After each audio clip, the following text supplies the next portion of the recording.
Good morning students. Let's start our today's lesson with revision of chapter number 3 synthetic fibers and plastics.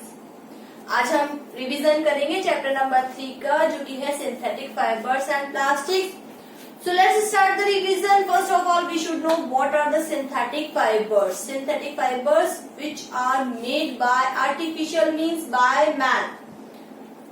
Man से man जो है वो artificial mean से वो obtain करता है इनको with the help of chemicals. They are called synthetic fibres और मैन मेड फाइबर्स और द आर्टिफिशियल फाइबर्स.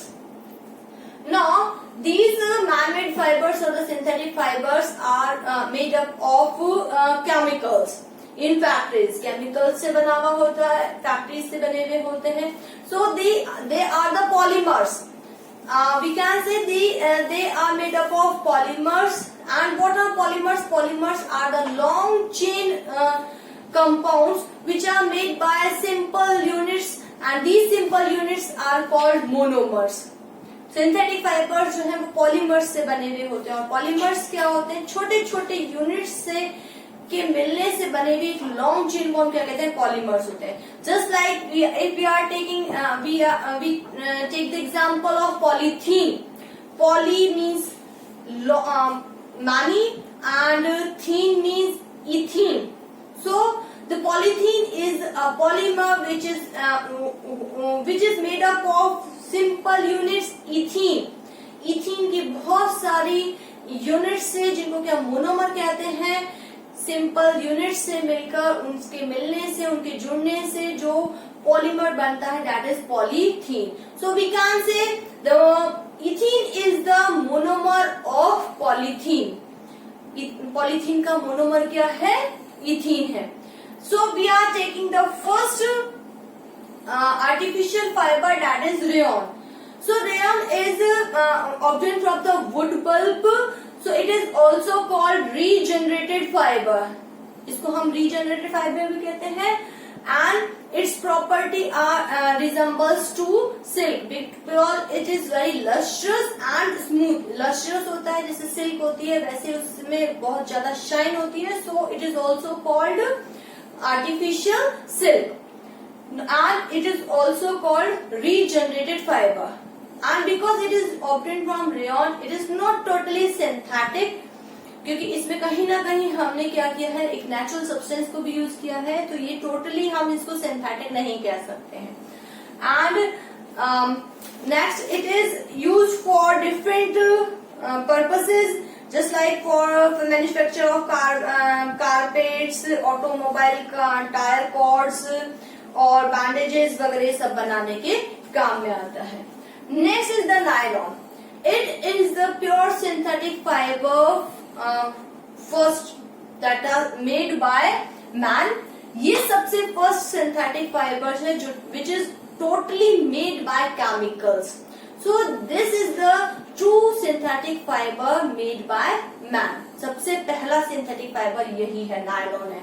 और ये नायलॉन जो है ये 2 सिटीज में सबसे पहले में बना था, New York and London.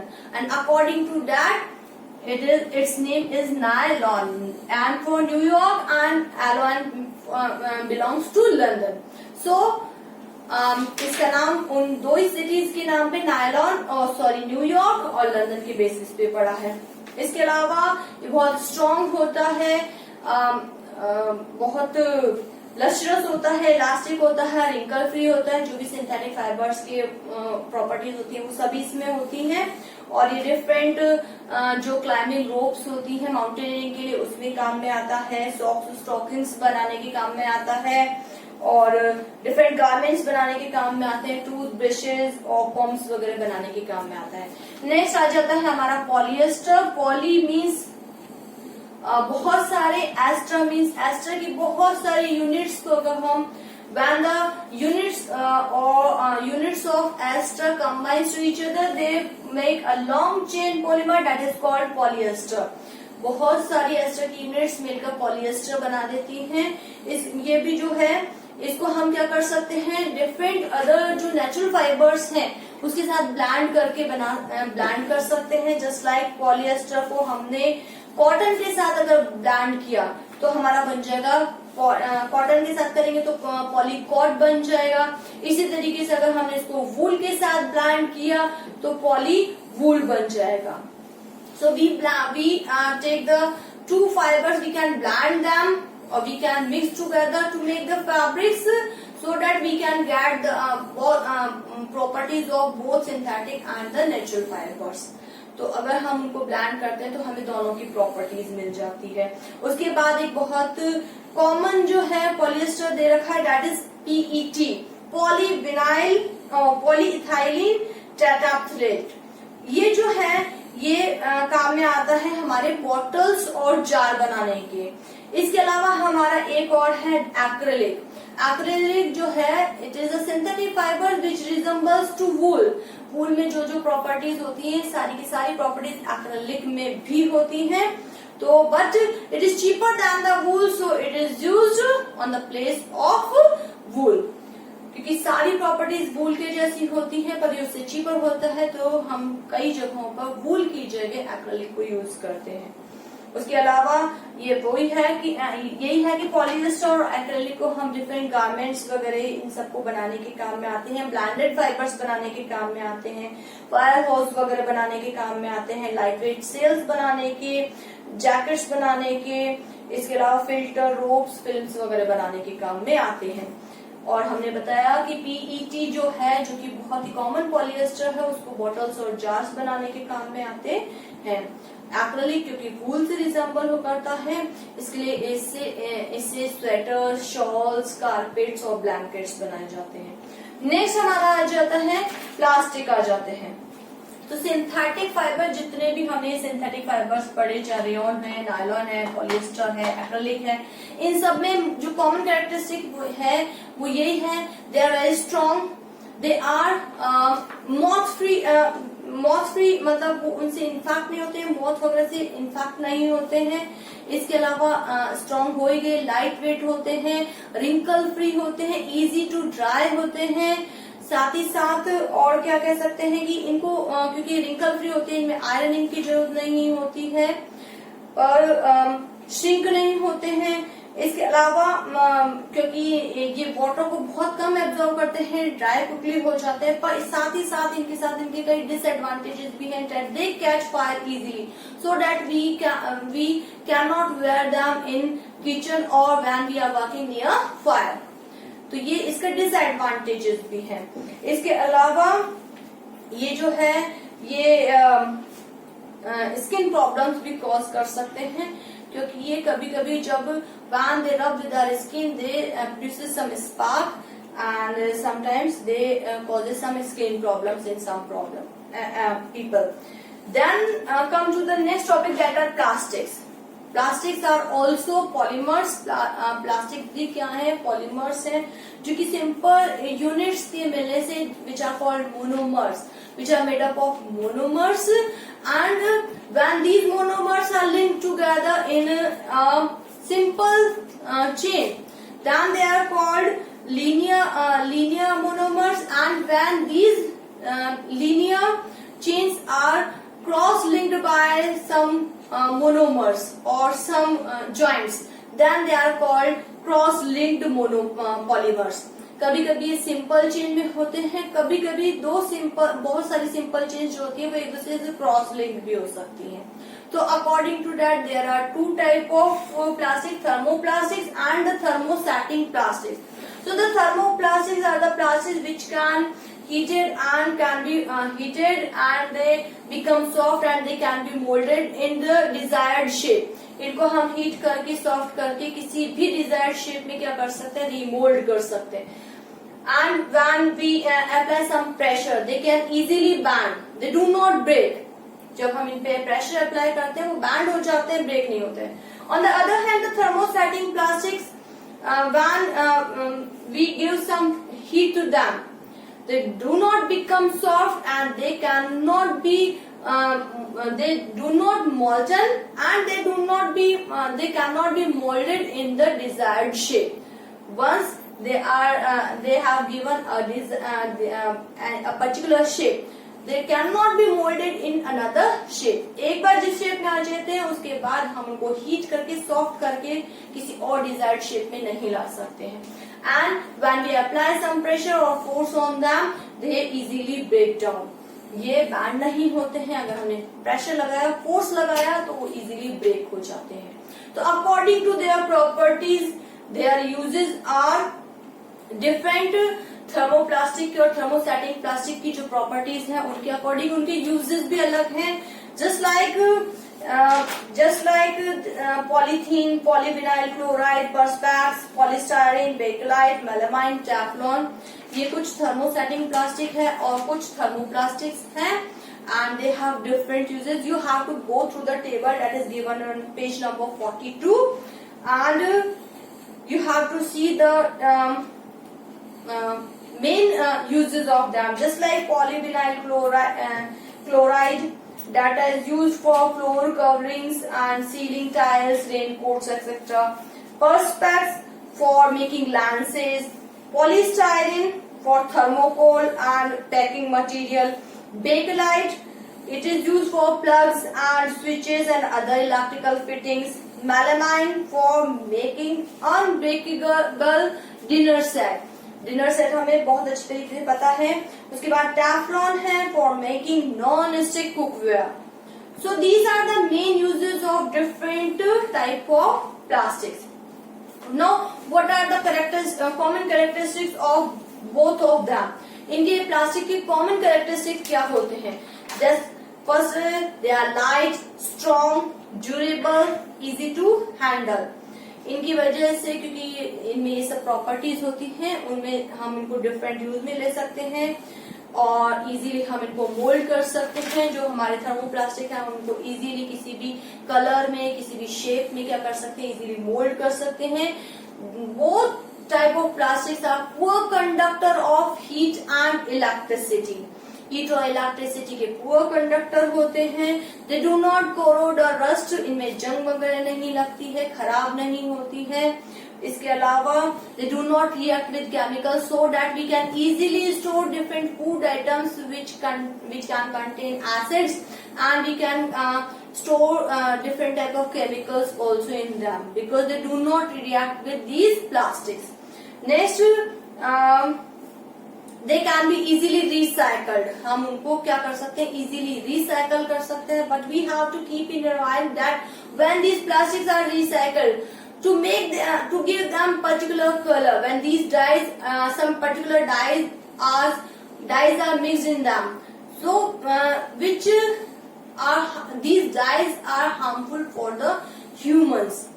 If we store some food items in these plastics, they can be harmful for the humans. अगर ये जो रिसाइकल्ड जो प्लास्टिक्स हैं जिनमें कि कुछ कलर मिलाए जाते हैं उनको एक पर्टिकुलर कलर देने के लिए, तो ये जो रिसाइकल्ड प्लास्टिक है अगर हम उनमें फूड आइटम्स रखते हैं तो वो पॉइजनस हो सकता है। देन जो प्लास्टिक्स होते हैं वो वाटर प्रूफ होते हैं, एयर टाइट होते हैं। So we can use them to make the raincoats and different jackets, bags, etc. And as they are airtight, we can keep different type of food items in the airtight containers made by plastic. Then the next thing is pollution due to plastic. As we know that there are two types of things, biodegradable and non-biodegradable. So we should note that the plastics are non-biodegradable. The substances which do not decompose by the action of microorganisms just like bacteria and fungi. Plastic जो होते हैं वो non biodegradable होते हैं, किसी भी type के decomposer से वो क्या नहीं होते हैं, ब्रेक डाउन नहीं होते हैं और इजीली सिंपल सब्सटेंसेस में कन्वर्ट नहीं होते हैं और they take several years to decompose. यहाँ तो वो बिल्कुल डिकम्पोज, या हम कह सकते हैं कि उनको डिकम्पोज होने में बहुत ज्यादा समय लगता है। So we have categorise them as non biodegradable, इसलिए हम उनको नॉन बायोडिग्रेडेबल उसमें कैटेगरी में रखा है। तो they remain in the environment or in the soil for several years, so they pollute, in this way they pollute the environment. So there should be a proper way of disposal of plastic waste. उनको dispose करने का एक proper way होना चाहिए, because when we burn them, so they cause or they produce lots of smoke and harmful gases, and some residue is also left. So we can't burn them, we can't dispose of them anywhere. इधर उधर कहीं भी नहीं डाल सकते हैं, because they are non biodegradable. They choke the drains, and they also pollute the soil also. बहुत दिनों तक सॉइल में पड़े रहते हैं, इसलिए सॉइल पोल्यूशन करते हैं, वाटर पोल्यूशन कॉज कर सकते हैं. They are also harmful for the aquatic animals. Aquatic animals के लिए भी हार्मफुल होते हैं. And when they are sometimes they are eaten by the cattles also, so they choke their intestine also, and they harm their respiratory system also. तो उनकी जो intestine है उसको चॉक कर सकते हैं, उनकी जो रेस्पिरेटरी सिस्टम है उसको भी क्या कर सकते हैं, हार्म कर सकते हैं. So they are also dangerous for the cattles also. So we have to dispose them on a proper place and in a proper manner. हमें उनको एक प्रॉपर प्लेस पे और प्रॉपर मैनर में क्या करना चाहिए, डिस्पोज ऑफ करना चाहिए. इसके for that there are different type of bins are set at different places, and we have to use the 4 Rs. First is refuse, reduce, reuse and recycle. 4 Rs को use करके हम क्या कर सकते हैं, we can save our environment. तो पहले तो you have to say no to the plastic, then reuse it, reduce, you have to reduce the use of plastic, then you have to reuse the plastic materials, and then you have to try to recycle the plastic substances. उनको इन 4 Rs को use करके हम अपने environment को save कर सकते हैं. And one method is also given, that is incineration, in which we burn the plastic items at high temperature. Incineration क्या है, जिसमें कि हमने पढ़ा है कि अगर हम अपने प्लास्टिक आइटम्स को वैसे ही जनरली लो टेम्परेचर पे या नॉर्मल टेम्परेचर पे हम उनको बर्न करते हैं, दे कॉजेज डिफरेंट हार्मफुल गैसेस. बहुत सारी हार्मफुल गैसेस प्रोड्यूस करते हैं, and large amount of residue is also left. So what is incineration? It is the burning of plastic waste at a high temperature, which reduces the residue as well as they produces less harmful gases. जब हम इनको high temperature पे burn करते हैं, residue कम बचता है, साथ ही साथ हार्मफुल गैसेज जो होती हैं वो लेस हार्मफुल गैसेज में कन्वर्ट हो जाती हैं. So there is a less environmental pollution, and on the other hand when we burn them at high temperature, it releases or it produces a high amount of heat energy which can be used in any manner. एक बहुत ही high energy मेरे को मिलती है, heat energy, जिसको कि हम कहीं पे भी यूज कर सकते हैं. So the better method of disposal of plastic is the incineration. So it is all about the synthetic fibers and plastic, जिसमें हमने different synthetic fibers पढ़े हैं, different plastics पढ़े हैं, उनसे जो pollution होता है वो, और उनका disposal हमें किस तरीके से करना चाहिए वो पढ़ा है. So again I want to say, go through the chapter, read it thoroughly, do all the in-text questions जो कि हमारे चैप्टर के बीच में दिए हुए होते हैं, do all the exercises. But again you have to keep it in your mind that the PT1 will be only in the MCQ form. तो हमको लॉन्ग और शॉर्ट क्वेश्चन आंसर को बिल्कुल लॉन्ग इस तरीके से नहीं करना. We should have the knowledge only, और हमें कंटेंट पूरा पता होना चाहिए. So whatever it is given in your book, but it can be come in the form of MCQ. So good luck for the exams. Thank you and have a nice day.